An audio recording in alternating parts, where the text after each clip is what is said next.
Existen historias de amor que cambian el curso de la historia, y luego existen historias de amor que destrozan imperios, reescriben constituciones y obligan a un hombre nacido para llevar una corona a elegir entre el deber y el deseo.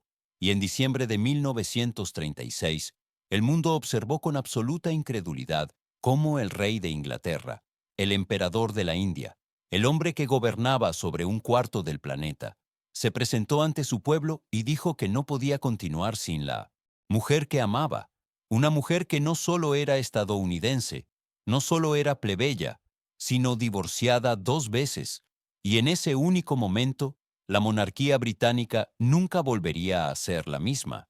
Esta es la historia de Wallis Simpson, la mujer que hizo que un rey renunciara a su trono, y no es un cuento de hadas, es un escándalo, una tragedia, y una historia de amor tan devastadora que amenazó con destruir la institución más poderosa del mundo. Si te sientes atraída por historias como esta, historias de amor prohibido detrás de las paredes de los palacios, de mujeres que moldearon la historia desde las sombras y de las elecciones imposibles que enfrentó la realeza cuando sus corazones se negaron a obedecer las reglas de sus coronas, por favor, tómate un momento para dar me gusta a este video y suscribirte a nuestro canal. Estamos trabajando para alcanzar nuestros primeros 1000 suscriptores, y tu apoyo significa todo mientras sacamos a la luz estas historias reales ocultas, historias que merecen ser contadas con dignidad, profundidad y verdad. Ahora, retrocedamos a un mundo donde la reputación lo era todo, donde el divorcio era un escándalo y donde una mujer de Baltimore se convertiría en la figura más comentada, más odiada y más incomprendida del Imperio Británico. Wallis Simpson nació como Bessie Wallis Warfield el 19 de junio de 1896, en un modesto pueblo turístico llamado Blue Ridge Summit, en Pensilvania, aunque crecería en Baltimore, Maryland, una ciudad que se enorgullecía de su dinero antiguo y posición social. Pero Wallis no tenía ninguna de las dos cosas. Su padre, Theacle Wallis Warfield, murió de tuberculosis cuando ella tenía apenas 5 meses de edad, dejando a su madre, Alice Montague, casi sin nada. Sobrevivieron gracias a la caridad del tío de Wallis, Solomon Davis Warfield, un hombre rico y poderoso, que controlaba la fortuna familiar pero que tenía poco afecto o calidez que ofrecer. Y así, Wallis creció en un mundo donde siempre estuvo del lado de afuera mirando hacia adentro, lo suficientemente cerca de la riqueza y el privilegio como para probarlo, pero nunca lo suficientemente segura como para reclamarlo como propio. Aprendió temprano que la supervivencia significaba encanto, ingenio, inteligencia y una capacidad para hacerse indispensable ante las personas poderosas. Aprendió a vestirse impecablemente incluso cuando el dinero escaseaba, a hablar con confianza incluso cuando se sentía insegura, y a cultivar un aire de misterio y sofisticación que se convertiría en su mayor arma en los años venideros. Pero debajo del exterior pulido había una joven que anhelaba estabilidad, seguridad y, sobre todo, un amor que nunca la abandonara como lo había hecho su padre. En 1916, a la edad de 20 años, Wallis se casó con su primer esposo, un piloto de la Marina de los Estados Unidos llamado Earl Winfield Spencer Jr. Era guapo, ambicioso y parecía ser la respuesta a todas sus inseguridades. Pero el matrimonio fue un desastre casi desde el principio. Spencer era alcohólico, volátil y abusivo, y Wallis se encontró atrapada en un ciclo de violencia y desesperación.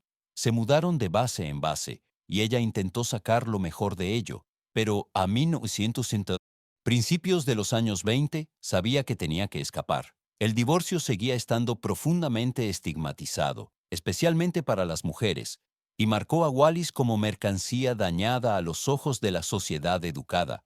Pero de todos modos solicitó el divorcio en 1927, eligiendo la libertad sobre la respetabilidad, y esa elección definiría el resto de su vida.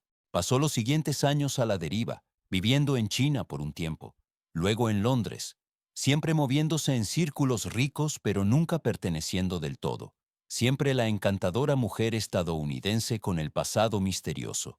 Y luego en 1928, conoció a Ernest Aldrich Simpson, un exitoso ejecutivo naviero angloamericano que era amable, estable y rico, todo lo que Spencer no había sido.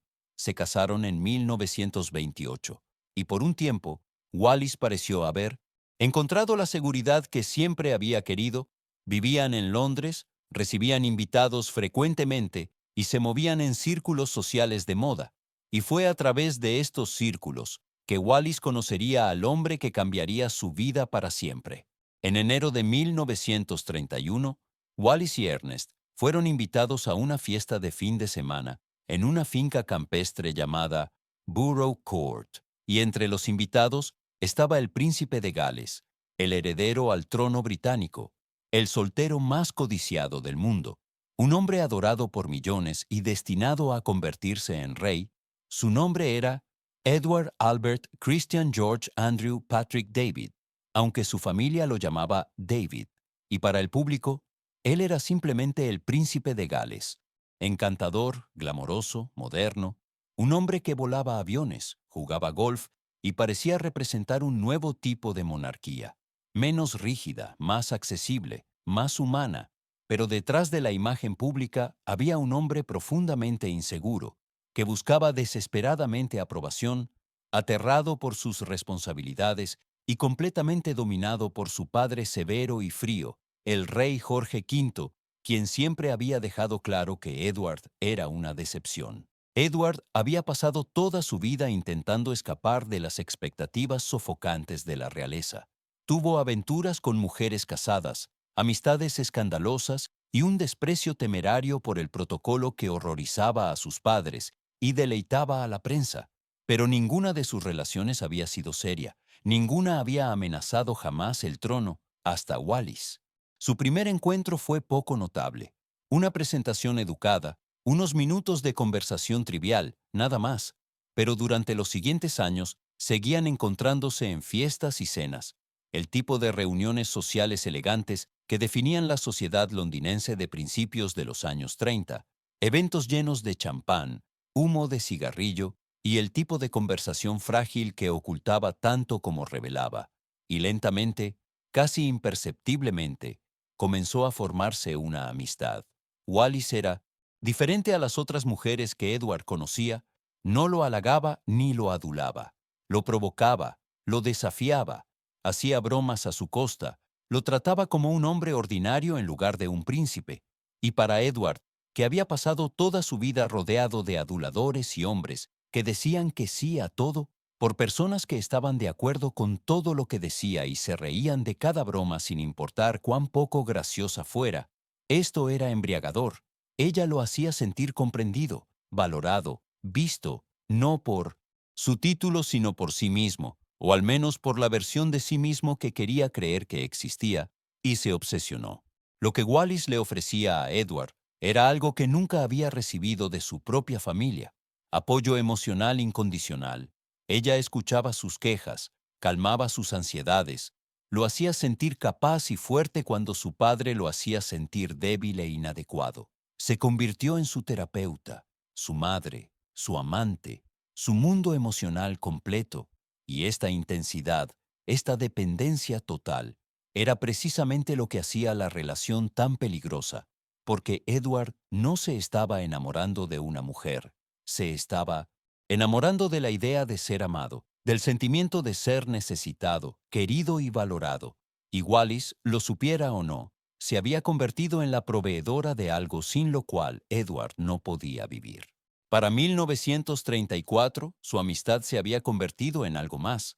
Edward pasaba casi todas las noches en el apartamento de Wallis y Ernest en Bryanston Court. Llegaba sin anunciarse, se quedaba durante horas, monopolizaba la atención de Wallis, mientras Ernest se sentaba tranquilamente en la esquina leyendo su periódico o fingiendo no notar lo que estaba sucediendo en su propio hogar. La colmaba de regalos, joyas que costaban más de lo que la mayoría de la gente ganaba en un año, flores entregadas todos los días, notas escritas a mano declarando su devoción y atención tan constante y tan abrumadora que se volvió imposible escapar. Y Ernest, ya fuera por ambición, ingenuidad, parálisis social o simplemente un deseo de evitar el escándalo, permitió que continuara.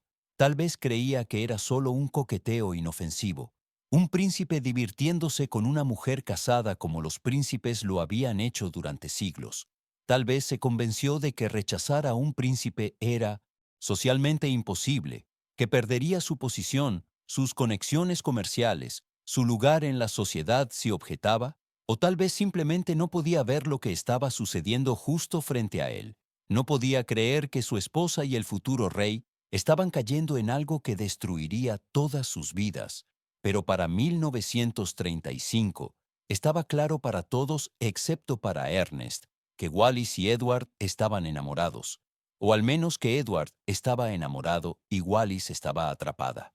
La prensa británica, obligada por un estricto código de deferencia hacia la familia real, no dijo nada, pero los periódicos estadounidenses no tenían tal restricción. Para el verano de 1936, los periódicos de todo Estados Unidos estaban llenos de historias sobre el príncipe de Gales y su amante estadounidense, la mujer divorciada 2 veces que había capturado su corazón. Los lectores estadounidenses estaban fascinados, horrorizados y completamente cautivados. Aquí había una historia de Cenicienta en la vida real, excepto que Cenicienta era una divorciada y el príncipe estaba a punto de convertirse en rey. Y todo el establishment británico estaba decidido a detenerlo. En enero de 1936, el rey Jorge V murió y Edward se convirtió en el rey Eduardo VIII. Ahora no era solo el soltero más famoso del mundo, era el gobernador supremo de la Iglesia de Inglaterra, el jefe de Estado del Imperio Británico, un hombre cuya cada acción tenía significado constitucional y estaba desesperada, imprudente e irremediablemente enamorado de una mujer con la que nunca podría casarse.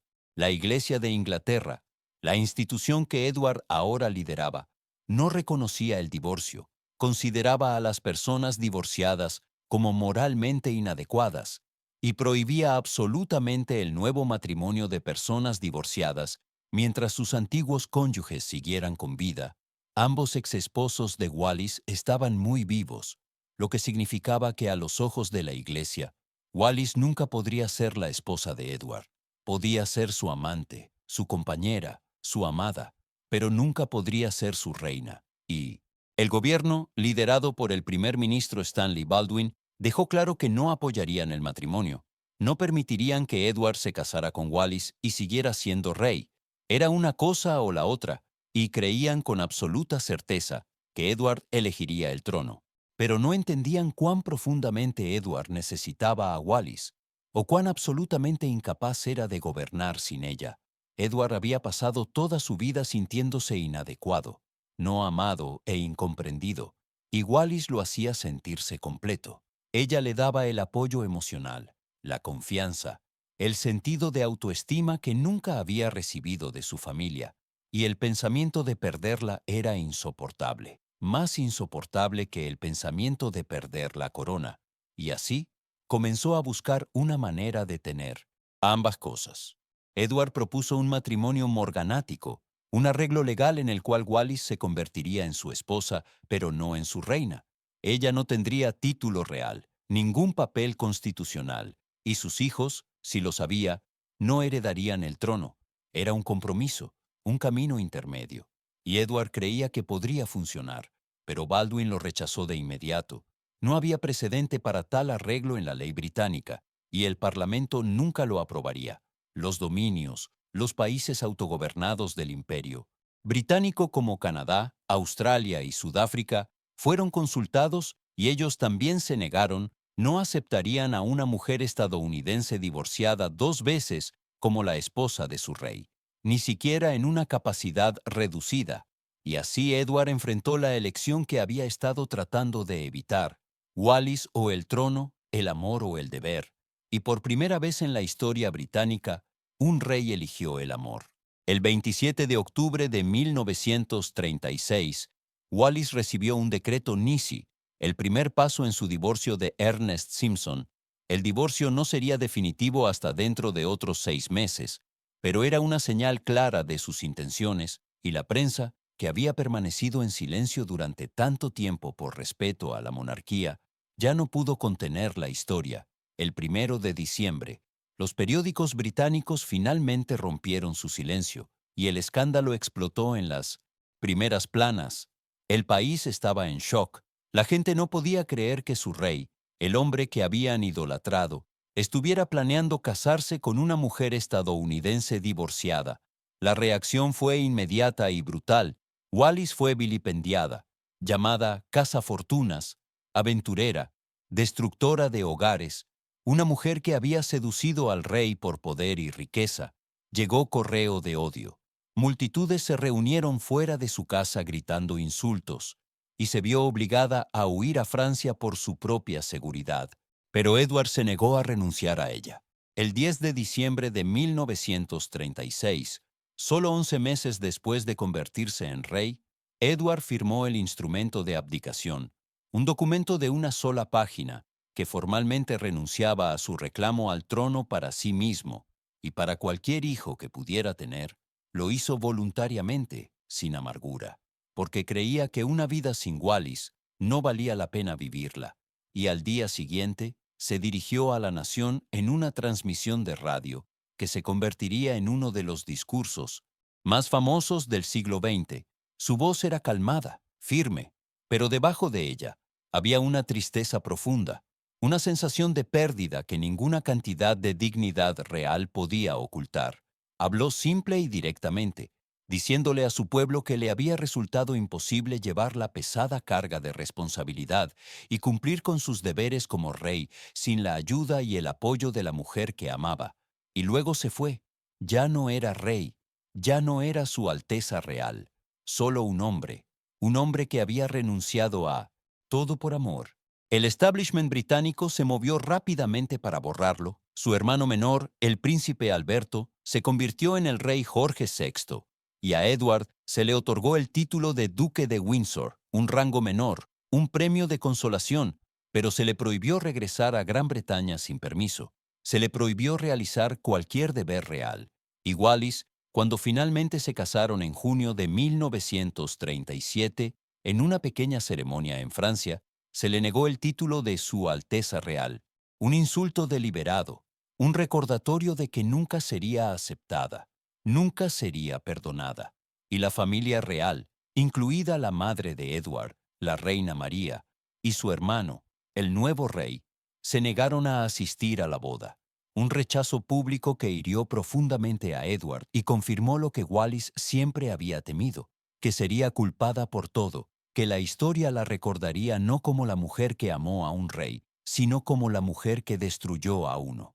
Y así comenzaron su largo y extraño exilio, mudándose de Francia a Portugal a las Bahamas, donde Edward fue nombrado gobernador durante la Segunda Guerra Mundial, un papel simbólico diseñado para mantenerlo fuera de problemas, y luego, después de la guerra, se establecieron en París, viviendo de la generosidad de amigos ricos, organizando fiestas, asistiendo a desfiles de moda, viviendo la vida de exiliados glamorosos, pero había un vacío en ello, una sensación de que estaban fingiendo una vida en lugar de vivirla. Edward se volvió amargo, resentido, constantemente quejándose de que había sido maltratado por su familia, que su sacrificio nunca había sido apreciado, y Wallis, que nunca había querido ser reina, que nunca le había pedido a Edward que abdicara, se encontró atrapada en un matrimonio que había costado demasiado y entregado muy poco. La verdad que tardó décadas en emerger era que Wallis nunca había querido que Edward renunciara al trono. Había intentado terminar la relación varias veces. Le había dicho que la olvidara, que cumpliera con su deber, que se casara con alguien adecuado. Pero Edward no escuchaba. Se aferraba a ella con una desesperación que era sofocante, y ella, por lástima, o culpa, o tal vez algún sentido retorcido de responsabilidad, se quedó, y al quedarse, se convirtió en la mujer más odiada del mundo. El escándalo lo siguió a todas partes, en Estados Unidos, donde los periódicos alguna vez habían estado fascinados con el romance. La opinión pública se volvió en su contra, especialmente después de que se reveló que Edward se había reunido con Adolf Hitler en 1937, una reunión que planteó serias preguntas sobre su juicio y sus lealtades, y Wallis ya despreciada en Gran Bretaña, se convirtió en una figura de sospecha y desprecio en Estados Unidos también. Fue acusada de ser simpatizante nazi, espía, una mujer que había manipulado a un rey débil con fines políticos. Nada de eso era cierto, pero el daño estaba hecho, su reputación estaba destruida, y pasaría el resto de su vida intentando y fracasando rehabilitarla. Los años pasaron lentamente. Edward y Wallis envejecieron juntos, dos personas unidas por una decisión tomada décadas antes. Una decisión que había parecido romántica y desafiante en ese momento, pero que ahora se sentía como una prisión. No tenían hijos, ningún propósito real, ningún país que los quisiera. Y el peso de lo que había sucedido, la magnitud de lo que Edward había renunciado, colgaba sobre ellos como una sombra que nunca se levantó. Viajaron constantemente, como si el movimiento pudiera de alguna manera superar la memoria. De París a Nueva York, a Palm Beach, a la Riviera Francesa, siempre rodeados de amigos ricos pero nunca perteneciendo realmente a ningún lugar, siempre el ex-rey y la mujer que causó su caída.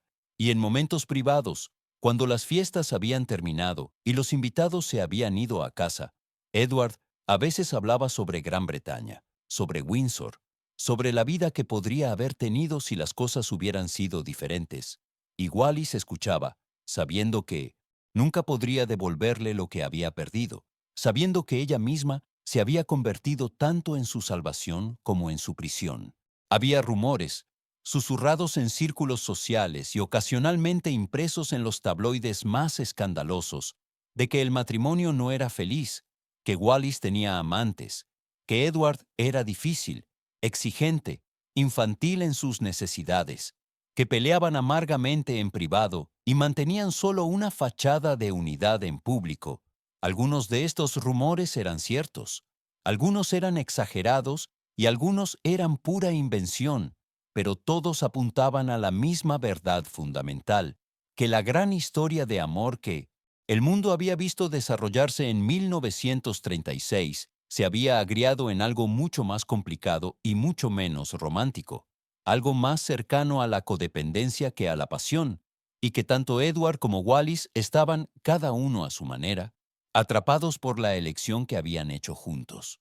Wallis había sido hermosa una vez, elegante, la mujer que podía dominar una habitación con una sola mirada, pero la edad la disminuyó, como disminuye a todos, y sin su belleza, sin su encanto, le quedaba muy poco. No tenía carrera, ni hijos que la recordaran, ningún legado excepto como la mujer que destruyó a un rey, y lo sabía. Veía cómo la miraba la gente, la mezcla de curiosidad y desprecio, la forma en que susurraban cuando pasaba, y se endureció contra ello, construyendo muros que nadie podía penetrar, convirtiéndose en la mujer fría y calculadora de la que la prensa siempre la había acusado de ser, no porque eso fuera lo que realmente era, sino porque era la única manera de sobrevivir. En los últimos años de su vida juntos, la salud de Edward se deterioró rápidamente. Había sido un fumador empedernido toda su vida, y ahora su cuerpo estaba pagando el precio. Desarrolló cáncer de garganta, se sometió a cirugía y nunca se recuperó completamente. Se volvió frágil, confundido a veces, y profundamente dependiente de Wallis, quien a pesar de todo, a pesar de la amargura y la decepción y el desperdicio de todo, lo cuidó con una devoción que sorprendió incluso a quienes la conocían. Mejor, tal vez sí lo amaba después de todo, a su manera, o tal vez simplemente sintió que después de todo lo que habían pasado, después de todo lo que habían sacrificado y todo lo que habían perdido, le debía al menos eso, le debía su presencia, su atención, su cuidado, incluso si no podía devolverle su trono o su familia, o los años que habían desperdiciado en el exilio. Edward murió el 28 de mayo de 1972 en su casa en París, y por un breve momento el mundo lo recordó no como el rey que abdicó, sino como un hombre que había amado profundamente y tal vez tontamente la familia real británica, que había mantenido su distancia durante tanto tiempo, envió representantes al funeral, y la reina Isabel II, sobrina de Edward, invitó a Wallis a quedarse en el Palacio de Buckingham, un gesto de reconciliación que llegó demasiado tarde para importar. Wallis asistió al funeral, pequeña y frágil y vestida de negro, y luego regresó a París, a la casa vacía, a la vida que ahora no tenía propósito, ni centro, ni razón para continuar. Pero a Wallis no se le otorgó la misma gracia que se le había extendido a Edward. El mundo no lloró su pérdida ni reconoció su dolor, simplemente esperó a que desapareciera. Vivió otros 14 años, cada vez más frágil, cada vez más aislada, cuidada por sirvientes y abogados, su mente fallando lentamente, y cuando finalmente murió el 24 de abril de 1986, a la edad de 89 años, la reacción fue apagada. No hubo un derramamiento de dolor, ningún reconocimiento de la complejidad de su vida, solo un reconocimiento tranquilo de que la mujer que había causado el mayor escándalo real del siglo XX finalmente se había ido. Fue enterrada junto a Edward en Frogmore, cerca del castillo de Windsor, el único lugar en Gran Bretaña donde fue verdaderamente bienvenida, y aún así, solo en la muerte. Pero la pregunta que la persiguió en vida nos persigue todavía. ¿Fue Wallis Simpson una villana o una víctima?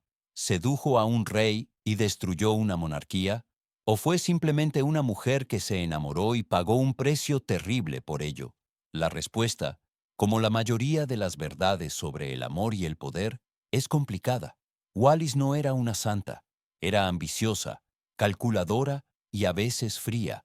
Disfrutaba del lujo y la atención que venían con ser la amante del rey, y no detuvo la aventura cuando pudo. Haberlo hecho, pero también era una mujer atrapada en un mundo que no le daba poder, ni voz, ni elección. No podía controlar la obsesión de Edward, no podía prevenir su abdicación, y no podía escapar de la culpa que el mundo amontonó sobre ella. Se convirtió en el chivo expiatorio de una crisis que no fue de su creación y pasó el resto de su vida pagando por un crimen que no cometió. La crisis de la abdicación reveló algo incómodo sobre la monarquía británica. Reveló que la institución, con toda su grandeza y tradición, era frágil, dependiente de la voluntad de una persona de sacrificar su felicidad por el deber. Y cuando Edward se negó a hacer ese sacrificio, todo el sistema casi colapsa. La crisis obligó a Gran Bretaña a confrontar preguntas que nunca había querido hacer.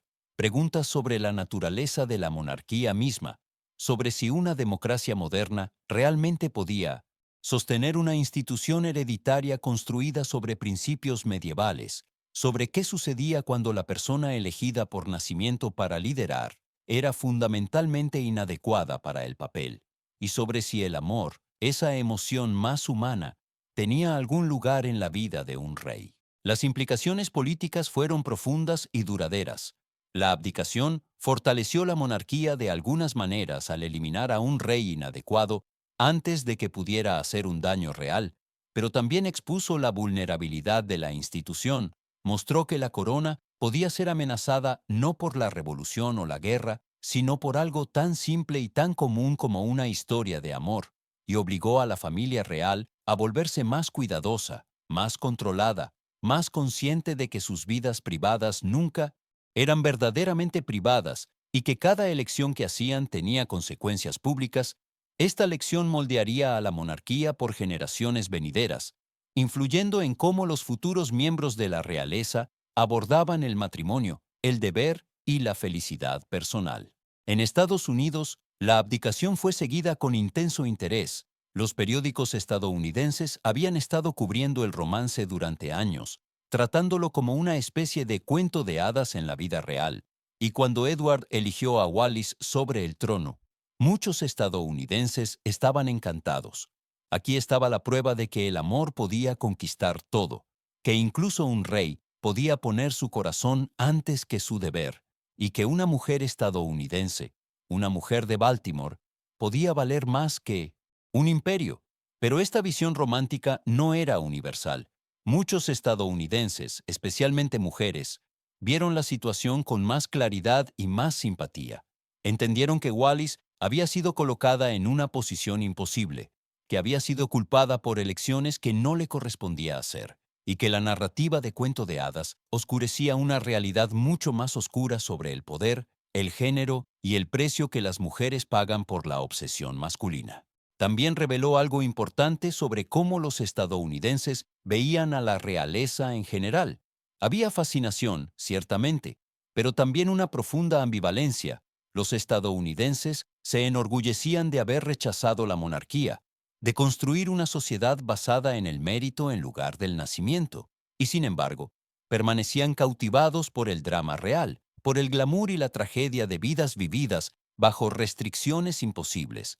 La crisis de la abdicación fue quizás la primera vez que el escándalo real se convirtió en entretenimiento global, cubierto por periódicos y transmisiones de radio alrededor del mundo, discutido en salas de estar desde Londres hasta Los Ángeles, y estableció un precedente de cómo los futuros escándalos reales serían consumidos, analizados y juzgados por un público que se sentía tanto distante como íntimamente conectado a las vidas privadas de personas que nunca conocerían.